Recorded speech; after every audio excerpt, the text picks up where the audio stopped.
On corrige cette petite évaluation formative. On va commencer par l'exercice avec les conversions d'unités, mais je vais juste vous rappeler donc la transformation des unités de capacité, donc tout ce qui est litres. Donc on a les litres, les décilitres, les centilitres, les millilitres, et à gauche les litres, les décalitres, les hectolitres, les kilolitres. Je vous rappelle que pour passer des litres au décilitre, on fait x10, et que pour passer par exemple des litres au centilitre, on doit faire x10 et x10. Et du coup, pour passer des litres au millilitre, on doit dire x10, x10, x10, ce qui fait en tout x 1000. Je l'écris ici. Donc, il faut faire attention. Parce que les décimètres cubes, l'unité qui vient après, qui est plus petite que les décimètres cubes, c'est les centimètres cubes. Et les décimètres cubes sont équivalents aux litres. Mais pour passer des décimètres cubes aux centimètres cubes, on doit faire fois 1000. Donc il faut faire attention, parce que ce n'est pas un décilitre qui est égal à un centimètre cube, mais c'est bien un millilitre. Il faut se méfier de ça. Donc les centimètres cubes sont égaux au millilitre. Bien que les centimètres cubes soient l'unité en dessous des décimètres cubes, alors que les millilitres, entre les millilitres et les litres, on a deux autres unités. Donc il faut faire attention. De l'autre côté, c'est pareil. Donc les kilolitres, pour passer des litres au kilolitre, on doit faire divisé par 10, divisé par 10, divisé par 1000, par 10, pardon, c'est-à-dire en tout divisé par 1000. Donc pour passer des décimètres cubes à l'unité au-dessus, c'est-à-dire les mètres cubes, on doit faire divisé par 1000. Donc c'est ici qu'on a une équivalence, les mètres cubes sont égales au kilolitre. Et maintenant qu'on a cette information, on peut faire ces conversions d'unités. Ici on a 3 mètres cubes, donc on se trouve ici, dans les mètres cubes. On veut transformer ça en décilitres. Alors par exemple, il y a différentes manières. On pourrait d'abord passer de mètres cubes en décimètres cubes. Donc on fait diviser par 1000. Puis après les décimètres cubes, c'est comme des litres. Donc c'est bon. Puis après, pour passer des litres en décilitres, on fait... dans ce sens-là, on ferait fois 1000. Hein.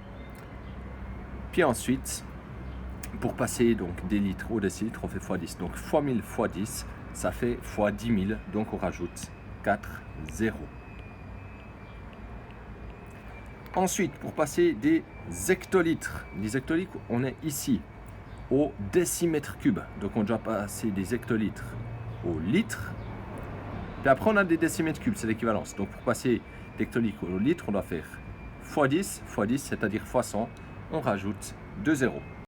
Le suivant, pour passer des litres au décimètre cube, on a l'équivalence ici. 1 litre, c'est un décimètre cube. Donc c'est bon, ça reste 0,4. Le suivant, pour passer des mètres cubes ici en litres, on pourrait passer des mètres cubes en décimètres cubes et puis après en litres. Ou alors des mètres cubes en kilolitres et puis après en litres, comme on veut. Dans tous les cas, pour passer des mètres cubes en décimètres cubes ou des kilolitres en litres, on doit faire fois 1000. Donc on rajoute 3 zéros. Et le dernier, on est en décimètres cubes, on veut passer en décalitres. Donc le décimètre cube, c'est comme les litres, donc c'est pareil. Puis ensuite, pour passer en décalitres, on divise par 10. Donc on déplace la virgule de 1 vers la gauche. L'exercice 2, il n'était pas tout facile. Donc l'exercice 2, on a un cylindre de verre, donc ce que j'ai dessiné ici, dont le diamètre intérieur est de 4 cm. Donc je vais le mettre ici, le diamètre intérieur, c'est 4 cm, qu'est-ce que ça veut dire cette information? Ça signifie que si tout d'un coup le verre il a une certaine épaisseur, nous on ne prend pas en compte l'épaisseur du verre, on est vraiment à l'intérieur, c'est ce qui nous intéresse. Donc le rayon, il fera 2 cm. Il aimerait, donc il n'y a pas d'indication ici, il aimerait faire un cylindre gradué au décilitre. Ça veut dire qu'ici, il aimerait faire un petit trait pour dire ici on a un décilitre. Et après, le prochain petit trait ici, ce sera 2 décilitres. Le prochain, ce sera 3 décilitres, etc. Comment comprendre ce problème? Alors, imaginons qu'on va verser de l'eau là-dedans. L'eau, elle va monter jusqu'à un certain endroit. Puis on va dire, ça c'est un décilitre. On sait que le volume c'est un décilitre, mais ici, on ne connaît pas cette distance. Alors, comment trouver cette distance qui sera du coup la même ensuite ici, qui va être la même ici, et puis chaque fois la même entre les petits traits? Alors, ce qu'on va faire, c'est qu'on va imaginer en fait donc qu'on a rempli de l'eau, puis ce cylindre bleu que je dessine, c'est un cylindre d'eau. C'est de l'eau en forme de cylindre. Et dans ce cylindre, je vais laisser ça en bleu, on sait que le volume, il fait 1 décilitre, et on sait que le rayon de cette eau en forme de cylindre, ça fait ici la moitié de 4 cm, c'est-à-dire 2 cm. Et maintenant, du coup, en fait, dans ce petit cylindre d'eau, ce que je veux déterminer, c'est la hauteur du cylindre. Donc, à partir de ces informations, du volume, du rayon, je peux retrouver la hauteur. Mais avant ça, je vais juste faire une transformation parce que le rayon, il est donné en centimètres. Donc, ça serait bien que le volume, je l'aie en centimètres cubes. Comme ça, j'ai des unités cohérentes. Donc, je transforme ceci. Ça me fait 100 centimètres cubes. Comment trouver maintenant la hauteur? On va faire la chose suivante. On va partir de la formule pour calculer le volume. Maintenant, on pourrait transformer ceci pour isoler H. Ou alors, ce qu'on peut faire, une autre variante, peut-être qui va mieux vous parler, c'est de se dire ici, on va remplacer les valeurs qu'on connaît par, enfin, les grandeurs qu'on connaît par leurs valeurs. On sait que le volume, c'est 100 cm3.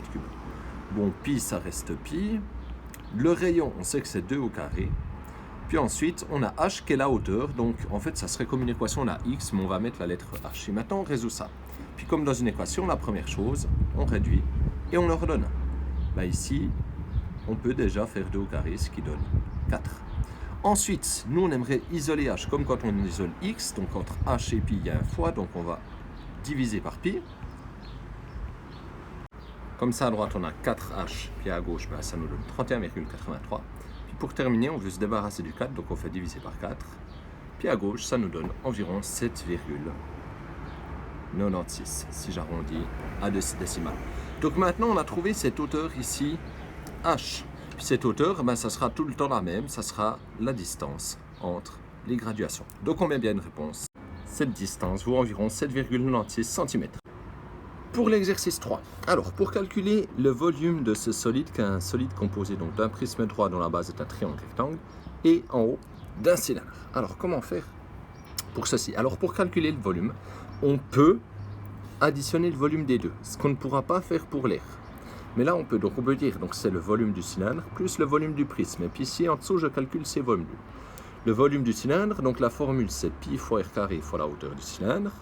Donc pi fois le rayon 0,9. Pourquoi ici le diamètre étant de 1,8, le rayon vaut la moitié. Donc 0,9 fois 2, donc la hauteur du cylindre. Pour le prisme, comment faire? On doit faire l'aire de base fois la hauteur du prisme. L'aire de base, notre base ici, c'est un triangle rectangle. Donc dans ce triangle rectangle, on peut dire la base du triangle, ça serait 3. Puis sa hauteur, comme c'est un triangle rectangle, ça pourrait être 4. Donc 3 fois 4 divisé par 2, puis la hauteur du prisme 9. Et on trouve 54 cm3. Donc on additionne les deux volumes et ça nous donne 59,09 cm3. Pour le B, certains m'ont fait des trucs intéressants. On m'a dit quelle surface devrais-je peindre, puis ils m'ont dit quelle surface. Mais ici, quand on parle de surface, on parle de l'air. Donc je ne veux pas que vous me décriviez les surfaces, je veux que vous me donniez l'air que je dois peindre. Alors ici, peut-être ça peut porter à confusion, mais comme il n'y a pas de SA, quelle surface, bon vous allez me dire, je ne suis pas doué en français parce que je mets SE, ok d'accord. Mais ici, comme il n'y a pas de S, il ne faut pas me décrire les surfaces, mais c'est un synonyme de air. Donc en fait, ici, je dois calculer l'air total de ce solide. Alors, pour ça, attention, on a différentes faces qu'on doit peindre. Alors, on a la face ici que je dessine, enfin que j'encadre en bleu. C'est une face rectangulaire du prisme. Ensuite, on a à droite ici, je la mets en rouge, une autre face rectangulaire du prisme. Ensuite, nous aurons ici que je dessine en jaune, bon ça va un peu se chevaucher, on a la base en bas, parce qu'en bas on pourra le peindre aussi, le prisme. Ensuite, nous aurons ici derrière ce que je dessine en vert, ce sera une face rectangulaire aussi, je vais m'arrêter comme ça. Et c'est maintenant que ça se complique, parce qu'en fait, donc ici, la face du cylindre qui est ici en bas, comme elle est collée contre le prisme droit, on ne pourra pas la peindre. Par contre, si on regarde, quand je mets ici cette partie du solide, donc cette face du prisme, qui est une face du triangle, mais on a un trou en forme de cylindre à l'intérieur, mais si je rajoute l'aire de la face ici, en haut du cylindre ensemble, les deux ensemble, comme ici, là, j'ai le trou en forme de cercle, mais le cercle, je retrouve son aire là. Donc, l'aire de ce cercle plus la partie qu'on voit du triangle ensemble, ça fait l'aire d'un triangle. Donc ça, je vais les mettre ensemble. Puis j'ai encore ici ce que je mets en gris, l'aire latérale du cylindre. Et j'ai toutes mes faces. Alors j'y vais. Donc pour la face bleue qui était ici, je peux la calculer, c'est facile. Donc je fais la base fois la hauteur, je mets des petits 1, des petits 2 pour les distinguer. Donc je dois faire 3 fois 9. Pour le deuxième, la rouge, je fais 4 fois 9. Puis maintenant, on passe à la verte. Alors la verte, je dois faire la base ici du rectangle fois 9. Mais ce côté, je ne le connais pas. Par contre, regardez, ici, on a bien un triangle rectangle où on a 3, on a 4, et puis on ne connaît pas en fait le long côté qui est l'hypoténuse. Donc on va utiliser le théorème de Pythagore que certains ont oublié. Donc le théorème de Pythagore pour le calcul, pour trouver un côté. Si je cherche le grand côté, ici je dois faire 3 au carré plus 4 au carré. Puis ça me donne ce côté, je vais l'appeler x au carré. Puis ça, quand je calcule 3 au carré plus 4 au carré, ici, ça me donne 25. Donc si 3 au carré plus 4 au carré, ça me donne 25, c'est x carré. Pour trouver x, je dois faire la racine carrée de 25. Et ça me donne 5 cm. Ça veut dire ici que cette distance ici, elle fait 5 cm. Donc je peux calculer l'aire du rectangle vert en faisant 5 fois 9. Maintenant, je calcule l'aire de la base triangulaire. C'est un triangle dont j'ai fait base fois hauteur divisé par 2, ça me fait 6 cm². Je calcule l'aire latérale du cylindre qui me donne 11,31 cm². Et maintenant, je peux calculer l'aire totale.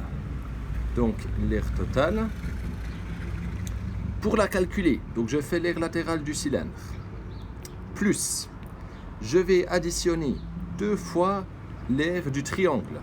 Parce que le triangle, comme j'ai dit, on a la base triangulaire en bas, et puis en haut, si on met la face du dessus du cylindre, plus la partie visible du triangle, ça fait l'aire du triangle, plus, on doit additionner l'aire du rectangle vert, plus l'aire du rectangle bleu, plus l'aire du rectangle rouge, plus l'aire du rectangle bleu. Non, on a tout ce qu'il faut. Et ça nous donne ceci, 131,31 cm². Et je mets bien évidemment la réponse sous forme d'une phrase. Et puis ça, prenez vraiment l'habitude de le faire parce que chez beaucoup, ça manque. Donc voilà, maintenant, je vous avais dit dans la vidéo de présentation, il y a toujours 4 choses qui doivent clairement apparaître dans vos calculs. C'est d'indiquer ce qui est calculé, la formule, le calcul et la réponse avec les unités. Alors, je vous donne un exemple. Ici, j'ai calculé l'aire latérale, j'ai indiqué ce que je calculais. L'aire, je l'ai mis en noir, parce qu'ici c'était en noir sans gris, bon, c'est pas idéal sur la tablette, mais voilà. Ensuite, on a la formule, elle apparaît ici. Ensuite, on a le calcul, il apparaît ici. Ensuite, on a la réponse avec les unités qui apparaissent là. Et là, à chaque fois que vous ne mettiez pas quelque chose, par exemple, ici, vous ne mettiez pas que c'était le volume du cylindre que vous calculiez. Ici, vous mettiez juste 27 au lieu de 27 cm². Chaque fois, ça vous enlevait des points, ceci. Donc là, soyez vraiment rigoureux dans la manière dont vous présentez vos calculs, c'est important.